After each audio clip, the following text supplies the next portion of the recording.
Good everybody, what's up? Robett Hollis here. Just driving back to AK now from up in Dargaville. Spent the weekend up there with the fam, and today being Father's Day, I took Popper to see Chasing Great, the RICHIE McCAW movie that just came out this last week, I actually think. The boys, Leon, Ollie and the boys at Augusto did a flippin' mega job. Did so good. Like I really enjoyed it. And I thought they absolutely smashed it. So first up, props to Augusto and you boys for dominating, making just a good, solid, like well thought out, storyboarded, produced, color graded music, soundtrack, just edit, lay it on top of rugby success. All it was flipping. I just really enjoyed it. Basically, at the end of it, Dargaville being a bit of a rural town, big fans of the farming and rugby, got a bit of, not a standing ovation, but everyone was definitely clapping and pretty stoked out. And so it's a full house of 52, big studio up there at the Anzac Theatre, and it was rad. So, but I want to just quickly talk about a couple of things that I learned from it, because basically it followed RICHIE through it, and the first thing that really stuck out to me was the psychology behind the success of what led them through, I guess, the last 5 years, and basically for the World Cups from 99, 03, 07, when it had been failed, what RICHIE realised after the 2007 one is, they were physically fit, the team, they had epic talent, they're probably the most talented, skilled, but when it actually came time to the crunch, they couldn't actually execute and deliver. So it wasn't a physical thing, it was actually a mental thing of where their headspace was out. And then in 2010 he hooked up and he started seeing a sports psychiatrist or something, whatever, the smart people that sort out all that shit, and then they basically all worked on their mental game, and following it through about how mentally they went through a big mind shift as a team and as individuals, and it really got to see a good side of that. And it was just really interesting because at a high level of success mentally, Michael Jordan says that, or he said, I remember when I was like super young, he said it was sport was 20% physical and 80% mental. And at the time I didn't believe it at all. I was like, bullshit, as soon as you're 6 foot you can dunk and you'll be sweet. But it actually wasn't that at all. So I totally understand where it was coming from, and it was good. The second thing he said, like kind of a bit of a passing line, and he was talking about the success of his position, where he could anticipate where the action was going to be, and he said it wasn't about being the fastest to get there, it was about knowing where it was going, so you could get there so you had less distance to run, which is quite interesting too. So the anticipation of where he saw the action was, he would see it, get there before, and he would win by not being the fastest, by being there the smartest, for seeing where that is, and obviously he'd get there pretty quick as well, and get the upside.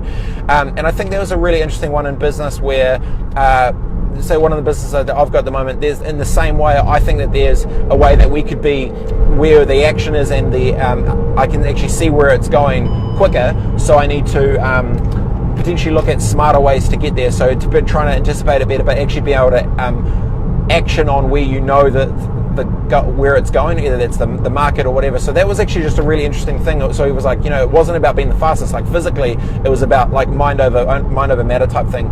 That was really cool. Also, the other thing I thought was really interesting about the standing I forgot the RICHIE movie, was about how much alone time he actually had. It goes through a lot of all his planning and stuff. He kind of like shows you the little notebooks of when he was planning all his stuff. And what was interesting is when he was at Grummy, he set up a timeline of him wanting to be an All Black, and went all the way through, and he said, I need to get to this team, and he put timestamps next to it.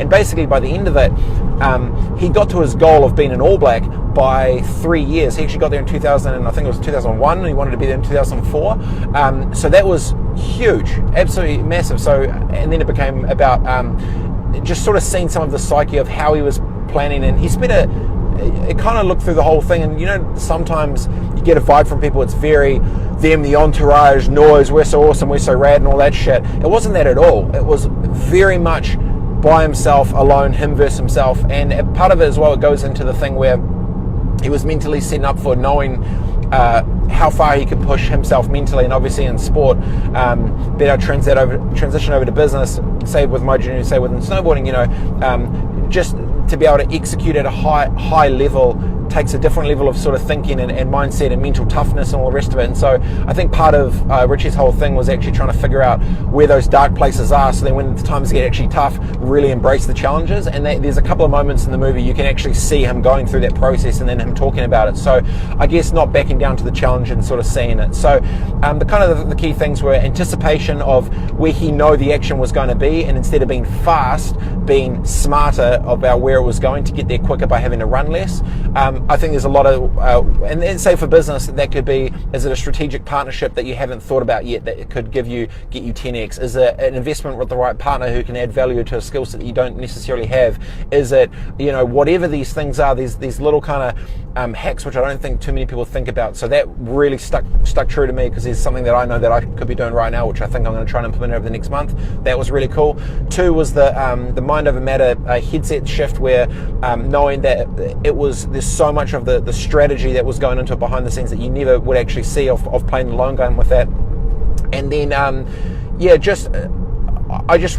liked the idea of being able to see behind, I guess, greatness of success, but some of those parallels just really rang true, obviously, to me, coming through sports and into business, but that could shift over. So it was really, really good. And so Papa loved it. He reckoned it was one of the great thing for kids to be coming up, looking to, and look something to aspire to, which I totally agree. I believe that in 10 years time we were going to be hearing about this movie changing young kids' lives, who then become All Blacks and trying to become great All Blacks like Richie. That will definitely happen. And for Father's Day to take Papa there was pretty special as well. And I'm obviously named after my grandparents, Ron and Betty. And people always kind of, they're like, oh shit, Robett, you're pretty gnarly. I was like, mate, you have not met Papa yet. This is how gnarly Papa is. He's 96 years old and he's still farming by himself, shifting cattle, driving tractors, doing the whole thing. Absolute weapon. Went to war, dominated, all the rest of it. So it was pretty special to be able to go and spend our Father's Day with such an absolute legend who I definitely look up to a lot. So happy Father's Day, everyone, and go see the movie. Absolutely solid. Good shit, Augusto. You guys smashed it. See you guys soon. Peace.